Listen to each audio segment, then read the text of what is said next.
সূরা বাকারা আয়াত নং ১৯৬।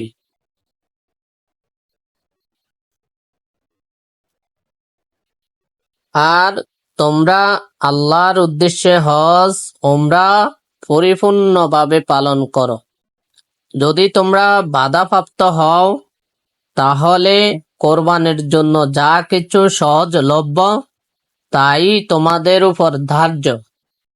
আর তোমরা ততক্ষণ পর্যন্ত মাথা মুন্ডন করবে না যতক্ষণ না কোরবানি যথাস্থানে পৌঁছে যাবে। যারা তোমাদের মধ্যে অসুস্থ হয়ে পড়বে কিংবা মাথায় যদি কোনো কষ্ট থাকে তাহলে তার পরিবর্তে রোজা করবে কিংবা খয়রাত দেবে অথবা কোরবানি করবে। আর তোমাদের মধ্যে যারা হজ ওমরা একত্রে একই সাথে পালন করতে চাও তবে যা কিছু সহজলভ্য তা দিয়ে কোরবানি করাই তার উপর কর্তব্য।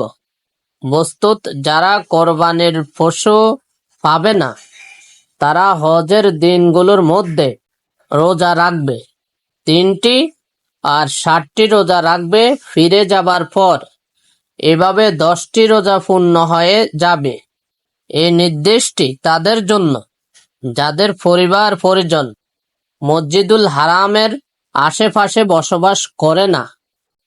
আর আল্লাহকে ভয় করতে থাকো সন্দেহাতীত ভাবে যেন যে আল্লাহর আযাব বড়ই কঠিন। সূরা বাকারা আয়াত নং ১৮৭।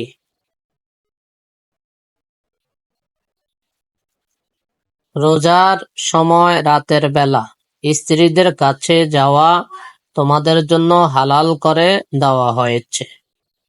তারা তোমাদের পোশাক এবং তোমরা তাদের পোশাক। আল্লাহ জানতে পেরেছেন তোমরা চুপি চুপি নিজেরাই নিজেদের সাথে বিশ্বাসঘাতকতা করেছিলে, কিন্তু তিনি তোমাদের অপরাধ মাফ করে দিয়েছেন এবং তোমাদের ক্ষমা করেছেন। এখন তোমরা নিজেদের স্ত্রীদের সাথে রাত্রিবাস করো এবং যে সাত আল্লাহ তোমাদের জন্য বৈধ করে দিয়েছেন তা গ্রহণ করো। আর পানাহার করতে থাকো যতক্ষণ না রাত্রির কালো রেখার বুক চিরে প্রভাতের সাদা রেখা সুস্পষ্টভাবে দৃষ্টিগোচর হয়। তখন এসব কাজ ত্যাগ করে রাত পর্যন্ত নিজের রোজা পূর্ণ করো। আর যখন তোমরা মসজিদে ইতিকাফে বসো তখন স্ত্রীদের সাথে সহবাস করো না। এগুলো আল্লাহর নির্ধারিত সীমারেখা, এর দ্বারের কাছেও যেও না। এভাবে আল্লাহ তার বিধান লোকদের জন্য সুস্পষ্টভাবে বর্ণনা করেন। আশা করা যায় এর ফলে তারা ভুল কর্মনীতি গ্রহণ করা থেকে বিরত থাকবে।